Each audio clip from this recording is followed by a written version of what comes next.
आणि भक्तांना कळाला. टाइमपास म्हणून व्याईंकडे जायचे गाव मंदिर देखील उभो त्याला देव दिकत नाही. देव देखासाठी स्पेशल दर्शनलेच जाणं पडस. महिन्याची वारी करणाऱ्या वारकरीला विचारा दर्शनाचा आनंद काय असतो. महिन्याचा थकवाच जातो महाराज 2 मिनिटाच्या दर्शनात. फक्त मनात भाव चांगले पाहिजे तर होतं ते, नाहीतर ते एवढं शक्य नाही. सहजासहजी भगवंत भेट नाही आणि भगवंताप्रती आनंद व्यक्त करणं एवढं सोपं नाही आहे. हो, एक पोरगा घ्या, पोर देखायला. रूप पाहता क्षणी सुखी झालो या विषयावर बोलतोय. आमचे आबा भारी सांगतात. आमची चर्चा होते ना फोनवर, याच विषयावर होते, बोलत राहतात आमचे आबा मला बोलले होते हा दृष्टांत. एक पोरगा पोरगी देखाल घ्या, पोरगी देखाल घ्या. नवरदेव पोरगा, त्यांना भाऊ, त्यांना बाप आणि त्यांना मित्र, 4 जणे होतात बाबा. 4 जणे पोर देखाल घ्या. पोरवुनी पाणी दी गई, पोय लईनी पोय खावाय गे. मग बापनी पोऱ्याली तर म्हणे बावड्या पोर आवडणी कर तुले. मान काळ टाकली नाही याने. म्हणे अहो बापले सांगायला लाजी राय नवीन. बाहुली विचारायला म्हणे वय रे तून बाहुली विचार रे त्याला पोर आवडणी का. म्हणे का रे बावड्या पोर रे पोर आवडणी का. 1 बी नाही 2 बी नाही बावड्या. म्हणे बाहुले विचार मावस होईन. मग मित्र संगी होता त्याला म्हणे वय रे तू मित्र विचार रे याला पोर आवडणी का. बावड्या पोर आवडणी का तुले. मी पोरच दे की नाही. म्हणे ओ बानाट सुरत ना माडे पोहे खावा लिहिलं होता. हा पोरच दे की नाही. पाणी दी गई, चहा दी गई, पोहे खावाय गे ताटली वरीच नाही. तो म्हणे जवान खरं सांगत म्हणे हिंमतच होईनी म्हणे पोरकडे देखाने. म्हणे त्या जेवणले तांबड राहणार जेवण ना टाइमले तरी ध्यान देतो मी तुला इशारा करा का देखील जो पोरकडे. हा म्हणे पोर पहिला मग ताट ठीक आहे. डाळ भात मस्त शिरा होता, मटणी उसळ होती, ताट ठीक आहे. दुसऱ्यांदा वरण वाढालो. अहो मित्र म्हणे बावड्या पोरी राहिनी देखील यार म्हणे जेमतेम वर मान करीन पोर दकी याने. पोर वाडी शिनिंग गई तो लोक किचन रूम निकडे दकी राहिला. पडदा टाकेल होता ना त्याला असं वाटतं पडदा कवय उडी नि कवय तीन तोंड दिखेल इथला नेता त्याला. पोरगी तर आहे नुनी आको उसळ मटणी उसळलीस नी मटणी भाजी. प्रत्येकले विचारी भाजी टाकू का भाजी टाकू का. यान भाजींकडे नाही ध्यान यान पोरणीचकडे ध्यान होते. पोरणीकडे दाखा दाखा मग यांनी भात राहू दे ना शिरा उचलीन वरण मा कालाय राहता. वरण मा शिरा कालाय राहता. ती पोरा असत असत गरमा घुसली. त्या मैत्रिणी म्हणे का होती ती का बा शिरायने. माय म्हणे अहो बानट सुरूत ना वरण मा शिरा कालाय राहना म्हणे. असा गणच उलगेल वावरे राहतस. रूप पाहता क्षणी माऊली ज्ञानोबा राय म्हणतात पाहिलं ना पाहता क्षणी स्वतःच्या बुद्धीशी संवाद साधला. ए साजने अगं मी पाहता क्षणी सुखी झालो.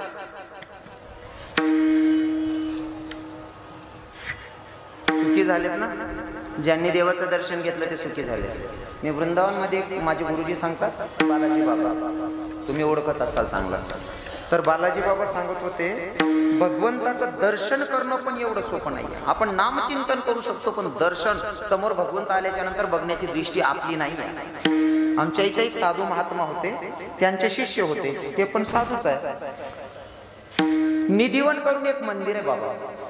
निधिवन मध्ये टोटल झाड 16,108 झाडे जेवढ्या गोपिका होत्या का तेवढे झाडे माऊली बाबा. आणि ते झाड गोपिकांचं रूप धारण करतात रात्री आणि भगवंत त्यांच्या सोबत रासक्रीडा करतात रासक्रीडा खेळतात. ही सत्य घटना आहे.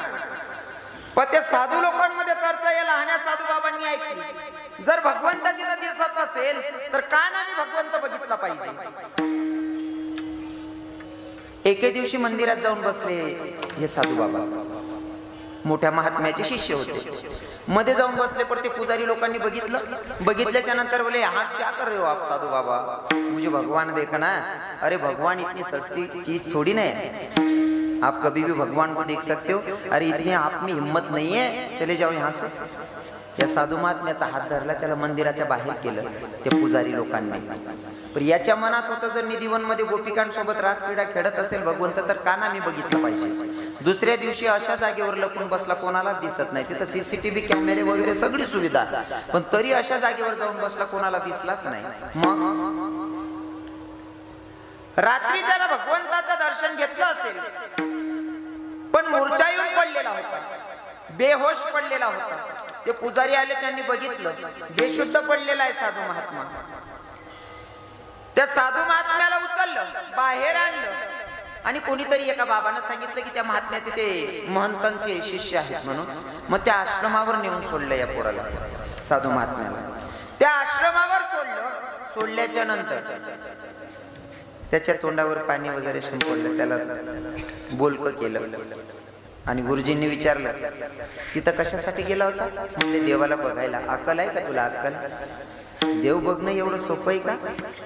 अरे देव बघायचं एवढं सोपं नाही. स्वतः अर्जुन देवाचा मित्र होता, दाजी पण होता, तरी सुद्धा अर्जुनाला गीता सांगत असताना पहिली कृपा दृष्टी केली आणि मग अर्जुनाच्या समोर खरं रूप प्रगट केलं. कारण खरं रूप आपण बघू शकत नाही भगवंताचं. आणि एवढं सोपं आहे का देवाला पाहणं? कस काय गेला होता तू? साधू बाबा ने सांगितलं कोई बात नहीं, अब तू यहीं पे बैठ, जब तक मैं जमुना जी में स्नान करके आता हूँ तब तक यहीं पे बैठना है तुझे. कोई बात नहीं गुरुजी, आप स्नान करके आओ. पोरगा तिथं बसला तो साधू आणि गुरुजी गेले ना स्नान करायला. गुरुजी स्नान करायला गेले. या पोराने एक कागद घेतला, पेन घेतली, त्या कागदावर लिहून दिलं, जिस आंखों ने भगवान को देख लिया उन आंखों को जगत देखने की जरूरत नहीं. आणि दृष्टी जर चांगली असेल महाराज तर भगवंताला बघण्याची चांगली दृष्टी असेल तो भगवंत बघू पण शकतो. कशी दृष्टी असली पाहिजे माहितीये का? भगवंताला सगळ्या शृंगारानं तुम्ही ऍक्सेप्ट करायला पाहिजे. कारण आमच्या वृंदावन मध्ये ना एक गीत म्हणतात, एक कवीने गोड भजन लिहिलंय, सावली सूरत पे मोहन दिल दीवाना हो गया.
तेरे ओठ पतले दूसरा लाली लगी, तीसरा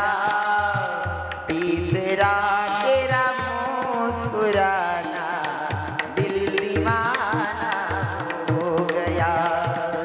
सावली सूरत पे मोहन दिल दीवाना हो गया.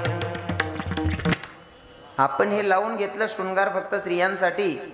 आपल्याला शृंगार करायला चालतं म्हणून तर रविकिरण शृंगार करून उभा राहतो. तेही प्रमाण सहित पटवेल, पण त्या डाबरामाना बेडकाशल्या असं वाटत हाय डाबरच समुद्र आहे. नाही रे, समुद्र मोठं आहे रे, बाणट सुरूत ना. भगवंतानंही शृंगार केलाय. एक तो तेरे हाथ कोमल दूसरा मेहंदी रची, तीसरा मुरली बजाना दिल दीवाना हो गया. तीसरा मुरली बजाना दिल दीवाना हो गया. वाह.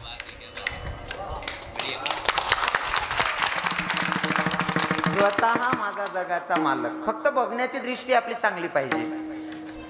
वृंदावन मध्ये जाशाल ना, जे बिहारीजीचं मंदिर आहे ना, बिहारीजीच्या मंदिरामध्ये जे मेन मंदिर आहे, ज्याला खूप महत्व दिलं जातं वृंदावन मध्ये, त्या मंदिरामध्ये भगवंत आठवड्यातनं एकदा राधाराणीचा ड्रेस घालून बसतात. कोणी गोष्ट सांग राहिलो देवनी बरं.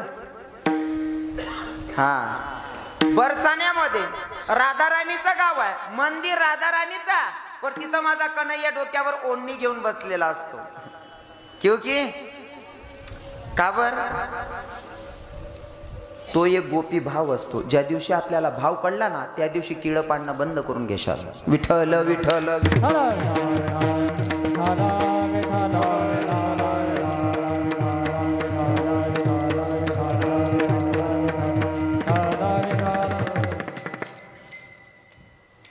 देवाचं सांगायचं म्हणल्यावर काय काय सांगावं महाराज.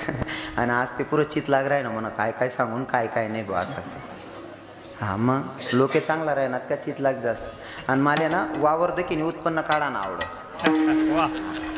ऐकणारा लोके चांगला दिखी राहणार, शास्त्रशुद्ध पद्धत मा ऐकी राहणार म्हणे. मला चिंतन मांडाना आवडी राहणार. तुम्ही जर नुसता हा सांग करता बसेल राहतात, ते मी बी असं उसळ घसळ करीन, निघी जातो. बरोबर आहे की नाही. लोके चांगला पाहिजे ऐकणारा. माऊली बाबा खरं आहे की नाही. चांगला लोके राहणार का चिंतन मांडायला आवडस आपले. हा, आणि असा लोके पाहिजे. मी सहज विनोद करायनो तरी बी अशी राहणार. फेकू का समाजात बरं कितला का प्रेम करणार आहात ना, मला मना उद्धार कर टाकते त्या.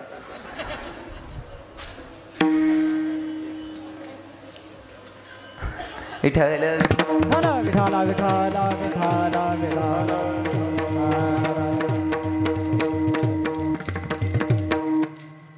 लोक चांगले असल्यावर आपलं चित्तही लागतं महाराज.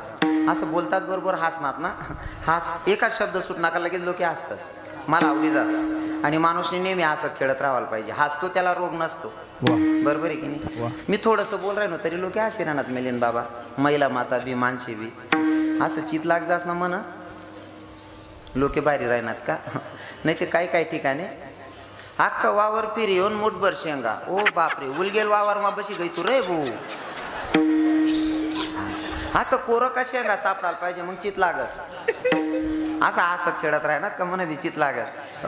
बाकी ना लोक हसाल बी कंजूशी करतात. आम्ही हसायचा ना, तू मोक्या हस रे उपडी जाशी रे.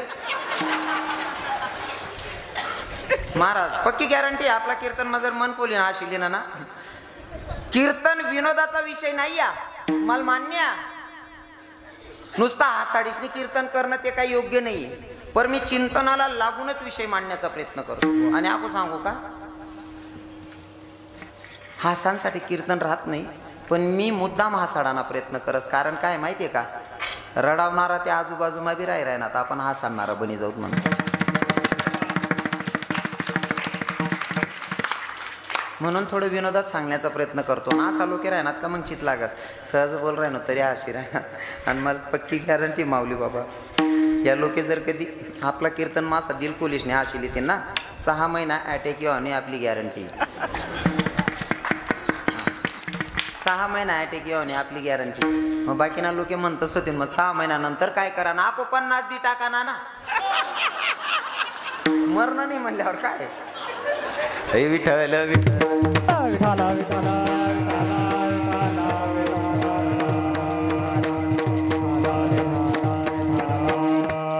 माऊली ज्ञानोबाराय सांगत होते, रूप पाहता क्षणी मी सुखी झालो. मग स्वतःच्या बुद्धीनं माऊली ज्ञानोबारायांना क्वेश्चन केला, माऊली तुम्ही रूप पाहता क्षणी सुखी झालात, असं काय बघितलं.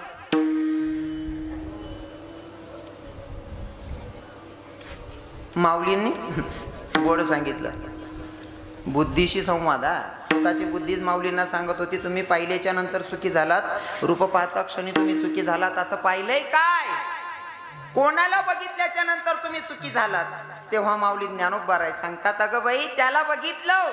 कोणाला, तो विठ्ठल जो पंढरपुरात विटेवर उभा आहे ना, त्याला मी बघितलं. बुद्धीचं तरी रिप्लाय येत नाही, बुद्धी काहीच बोलत नाही. माऊलींना वाटलं बुद्धीला कळलं नाही वाटतं.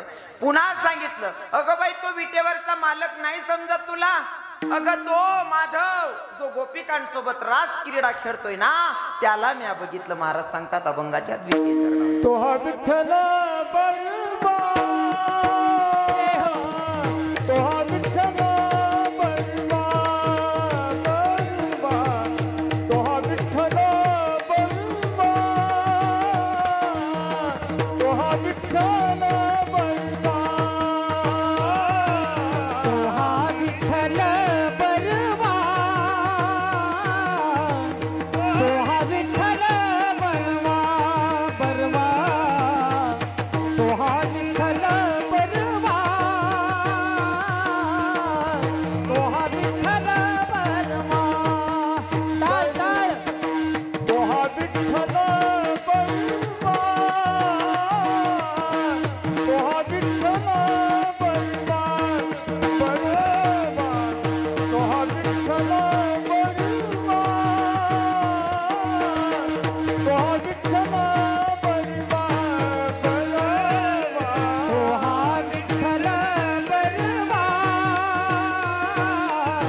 तो विठ्ठल बलवा, बलवा, तो हा विठ्ठल बलवा,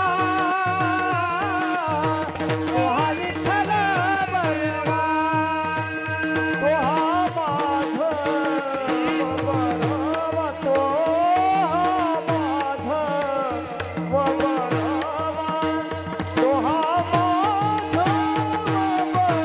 बलवा, तो हा माधव बलवा, तो हा विठ्ठल बलवा, तो हा विठ्ठल बलवा, बलवा, तो हा विठ्ठल बलवा,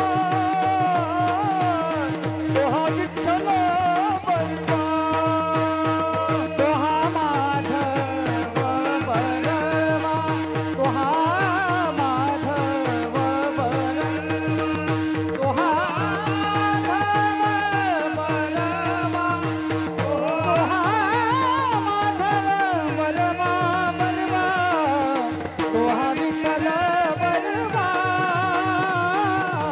तो हा माधव बलवा,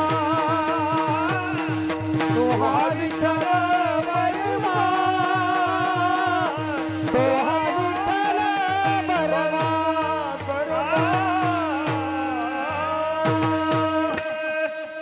वा.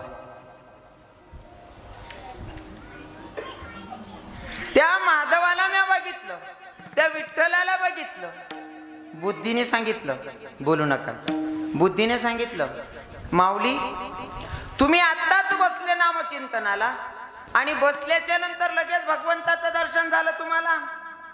लगेच विठ्ठलाला बघितलं, लगेच त्या महादेवाला गोविंदाला बघितलं. देव एवढा स्वस्त आहे का सहज भेटून जातो? जपी तपी संन्यासी साधूंनी पूर्ण आयुष्य खर्च केलं, त्यांना पूर्ण आयुष्यभरात देव दिसला नाही आणि तुम्ही बसल्या जागी लगेच भगवंताची प्राप्ती झाली. एवढं कसं शक्य आहे? माऊली सांगतात, बाई बसल्या जागी भगवंत भेटला, आत्ताची वेळ नको बघू. जन्मोजन्मी त्याच्या सोबत आहे, बहुता सुकृतांची जोडी म्हणून विठ्ठली आवडी, नाही का? अगं जन्मोजन्मी त्याच्या सोबत आहे म्हणून या जन्मामध्ये बसल्या जागी त्याची प्राप्ती झाली. आणि जर का भगवंताची बसल्या जागी प्राप्ती करून घ्यायची असेल तर आमच्या संतांनी पर्याय व्यवस्था करून ठेवली आहे, ती म्हणजे हातानं टाळी मुखानं नामचिंतन. हा कलियुगाचा बेनिफिट आहे. कलियुगामध्ये ना खूप मोठाला यज्ञ करायची गरज नाही, खूप मोठं नामजप करत बसायची गरज नाही. तुम्ही बसल्या जागी जर नुसतं भगवंताचं नामचिंतन केलं तरी सुद्धा भगवंताची प्राप्ती होते. क्योंकि कारण पहिले ना द्वापार युगामध्ये, सतयुगामध्ये, त्रेतायुगामध्ये जर भगवंताची प्राप्ती करायची असेल ना, हत्तीची सोंड असते का, हत्तीची सोंड, त्या सोंडे एवढी धार लावावी लागत होती गावरान तुपाची, यज्ञ करावे लागत होते, तेव्हा भगवंताची प्राप्ती होत होती. पण कलियुगाचा हा एक फायदा काय, हे कलियुगा माझी करावे कीर्तन, कलियुगा माझी करावे कीर्तन, कलियुगा माझी, हो कलियुगा माझी, कलियुगा माझी करावे कीर्तन, कलियुगा माझी करावे कीर्तन, कलियुगा माझी करावे कीर्तन, कलियुगा कलियुगा माझी करावे कीर्तन कलियुगा माझी करावे कीर्तन तेने नारायण भेट देई तेने नारायण भेट देई तेने नारायण भेट देई तेने नारायण भेट देई कलियुगा माझी कलियुगा माझी करावे कीर्तन